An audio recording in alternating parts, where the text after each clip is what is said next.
വൈദ്യുതി നിലച്ചിട്ട് മൂന്നാമത്തെ ദിവസമാണ്. മെഴുകുതിരിവെട്ടത്തിൽ രാത്രി തള്ളി നിൽക്കുന്നു. പുറത്തിപ്പോഴും നിർത്താതെ പെയ്യുകയാണ് പെരുമഴ. പെട്ടെന്ന് എന്തോ ഒരു വലിയ ശബ്ദം കേൾക്കുന്നു. പുറത്തിറങ്ങി ടോർച്ചടിച്ച് നോക്കിയപ്പോൾ വീട്ടുമുറ്റത്ത് മണ്ണൊലിച്ചു കിടക്കുകയായിരുന്നു. എന്തോ സംഭവിച്ചിട്ടുണ്ടെന്ന് മനസ്സിലായി. പക്ഷേ എന്താണ് സംഭവിച്ചതെന്നറിയാൻ ആ രാത്രി കടന്നു പോകേണ്ടിയിരിക്കുന്നു. ഒരു ദുരന്തത്തിന്റെ ദൃക്സാക്ഷി പറയുകയാണ്. വയനാട് മുണ്ടക്കൈ കേരളത്തിന്റെ മാറാത്ത മുറിവുകളുടെ കൂട്ടത്തിലേക്ക് ചേർത്ത് വെക്കപ്പെടുകയാണ്. തീരാ ദുരിതം തന്ന് ഒരു രാത്രി അങ്ങനെ ഒരുപാട് ജീവനുകളിലൂടെ കയറി ഇറങ്ങി പോയിരിക്കുന്നു. മഴക്കാർ കൂടിയപ്പോൾ തന്നെ ചിന്തിച്ചിരുന്നു, എന്താവും ഈ കാറും കോളും ഇക്കുറി മലനാടിനായി കരുതി വെച്ചതെന്ന്. മലയോരത്ത് ഉരുൾപൊട്ടൽ, മണ്ണിടിച്ചിൽ, ദുരിതം പേറി മലയിറങ്ങിയാൽ പുഴയ്ക്കരികിലെത്തുമ്പോൾ വെള്ളപ്പൊക്കം. മലയ്ക്കും പുഴയ്ക്കും ഇടയിലെ ദുരിതക്കടലാണ് ചില ജീവിതങ്ങൾ. 2019 മുതൽ എല്ലാ വർഷവും പതിവ് തെറ്റിക്കാതെ ഉരുൾപൊട്ടൽ വാർത്തകൾ എത്തുന്നു. പുത്തുമല, കവളപ്പാറ, പെട്ടിമുടി, കൂട്ടിക്കൽ, കൊക്കയാർ. 2021 വരെ തുടർച്ചയായ ഉരുൾപൊട്ടലുകൾക്ക് കേരളം സാക്ഷിയാണ്. ഏകദേശം 182 ജീവനുകൾ ഈ ഉരുൾപൊട്ടലുകളിലായി നമുക്ക് നഷ്ടമായിട്ടുണ്ടെന്നാണ് കണക്കുകൾ.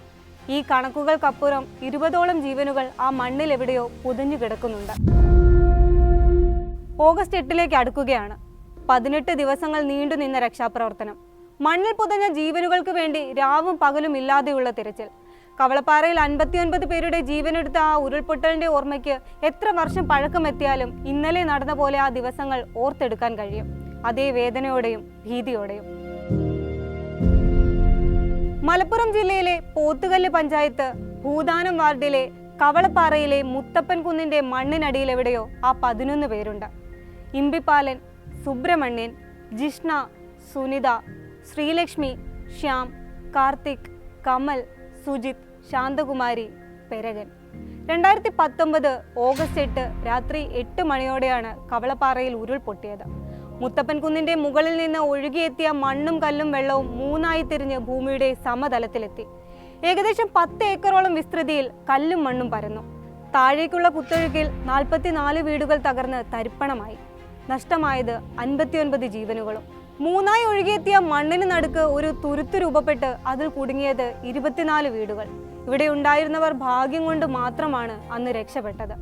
ജീവൻ രക്ഷപ്പെട്ടെങ്കിലും കണ്ണടച്ച് തുറക്കുന്നതിന് മുൻപ് ഉറ്റവരെ മണ്ണെടുത്ത് കൊണ്ടുപോകുന്നത് നിസ്സഹായരായി കണ്ടു നിൽക്കേണ്ടി വന്നവർ ആ വേദനയും പേറിയാണ് ഇന്നും കഴിയുന്നത്.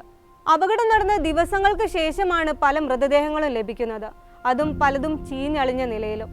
ദുരന്തത്തിൽ മരിച്ചവരുടെ മൃതദേഹങ്ങൾ പോസ്റ്റ്മോർട്ടം നടത്താൻ മഞ്ചേരി മെഡിക്കൽ കോളേജിൽ എത്തിക്കുന്നത് പ്രായോഗികമായിരുന്നില്ല അന്ന്. അതിനാൽ പോത്തുകല്ല് മുജാഹിദ് മഹല്ല് കമ്മിറ്റി പള്ളിമുറി പോസ്റ്റ്മോർട്ടം ചെയ്യാനായി വിട്ടുകൊടുത്തു.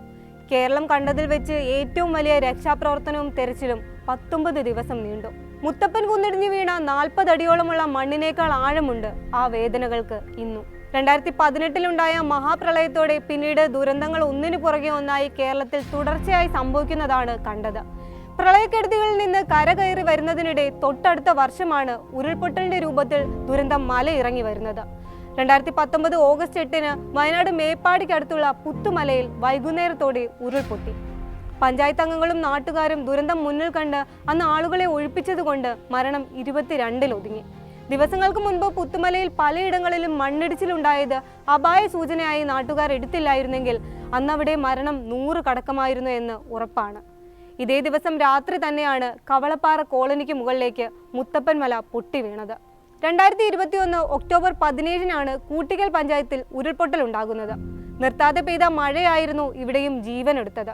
റബ്ബർ തോട്ട മേഖലയിൽ പൊട്ടിയ ഉരുളിൽ കൂട്ടിക്കലിലും കൊക്കയാറിലുമായി 20ഓളം ജീവനുകളാണ് അന്ന് നഷ്ടപ്പെട്ടത്. തുടർച്ചയായി 3 വർഷങ്ങൾ, 4 ദുരന്തങ്ങൾ. 2018 ഏറ്റവും കൂടുതൽ ഉരുൾപൊട്ടലുകൾ ഉണ്ടായത്. 2018 മണ്ണിടിച്ചിലിൽ 104 പേർ മരിച്ചെന്നാണ് ഔദ്യോഗിക കണക്ക്. ദുരന്ത നിവാരണ അതോറിറ്റിയുടെ കണക്ക് പ്രകാരം 2018 331 മണ്ണിടിച്ചിലാണ് കേരളത്തിൽ ഉണ്ടായത്. ഇതിൽ 143 എണ്ണം ഇടുക്കിയിലാണ്, 47 എണ്ണം വയനാട്ടിലും. ഓഗസ്റ്റ് മാസത്തിലുണ്ടാകുന്ന അതിതീവ്ര മഴയാണ് തുടർച്ചയായി 3 വർഷം കേരളത്തിലെ പ്രളയത്തിനും ഉരുൾപൊട്ടലിനും കാരണമായതെന്നാണ് വിലയിരുത്തപ്പെടുന്നത്.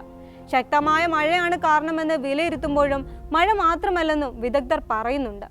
പശ്ചിമഘട്ടത്തിന്റെ ഏത് ഭാഗവും അപകട മേഖലയാണെന്നും വിദഗ്ധർ തുടർച്ചയായി മുന്നറിയിപ്പ് നൽകുന്നുണ്ട്. പ്ലാന്റേഷനുകളും റോഡുകളും ഉൾപ്പെടെ ഭൂവിനിയോഗത്തിൽ വന്ന വലിയ മാറ്റമാണ് വെള്ളപ്പൊക്കത്തിനും ഉരുൾപൊട്ടലിനും കാരണമെന്ന് വിദഗ്ധർ ചൂണ്ടിക്കാട്ടുന്നുണ്ട്. അതിതീവ്ര മഴ ലഭിക്കുമ്പോൾ അത് താങ്ങാനുള്ള ശേഷി ഇപ്പോൾ മണ്ണിനില്ല. മരങ്ങൾ വെട്ടിമാറ്റിയതും അശാസ്ത്രീയ നിർമ്മാണങ്ങളും വെള്ളം മണ്ണിലേക്ക് ഒഴുകിയിറങ്ങാനുള്ള വഴികളാണ് ഇല്ലാതാക്കിയത്. ചെങ്കുത്തായ സ്ഥലങ്ങളിൽ പോലും കയ്യേറ്റവും റിസോർട്ട് നിർമ്മാണവും നടക്കുന്നു. വയനാട്ടിലെ സ്ഥിതിയും ഇതുതന്നെയാണ്. സാധാരണ മഴയിൽ ചെറിയ മണ്ണിടിച്ചിലായി മാറിപ്പോകുമെങ്കിൽ മഴ ഒന്ന് ശക്തി പ്രാപിച്ചാൽ അത് ദുരന്തത്തിന് വഴിമാറും. മഴയോ ചുഴലിക്കാറ്റോ വരുന്നത് പോലെയല്ല. ഉരുൾപൊട്ടലുകൾ ഉണ്ടാകുമോ ഇല്ലയോ എന്ന് മുൻകൂട്ടി പ്രവചിക്കാനാകില്ല. വിദേശ രാജ്യങ്ങളിൽ ചിലയിടത്ത് ഉരുൾപൊട്ടലുകൾ പ്രവചിക്കാൻ കഴിയുന്ന സാങ്കേതിക വിദ്യ വികസിപ്പിച്ചിട്ടുണ്ടെങ്കിലും കേരളം അവിടേക്ക് എത്താൻ ഇനിയും ഏറെ ദൂരം താണ്ടേണ്ടതുണ്ട്. ജാഗ്രത, മുൻകരുതൽ ഇത് മാത്രമാണ് ചെയ്യാനാകുന്നത്. ഇതിനെ മാത്രം ആശ്രയിച്ചാണ് മലയടിവാരത്തെ ജീവിതങ്ങളുടെ സുരക്ഷിതത്വം. ഇനി ഒരു ദുരന്തം ഉണ്ടാകരുതേ എന്നാണ് പ്രാർത്ഥനകൾ. ആ പ്രാർത്ഥനകൾക്കിടയിലാണ് വയനാട് മുണ്ടക്കയിൽ 50-ലധികം ജീവനെടുത്ത് ഒരു ദുരന്തം കൂടി കണ്ണീരോടെ കടന്നു പോകുന്നത്.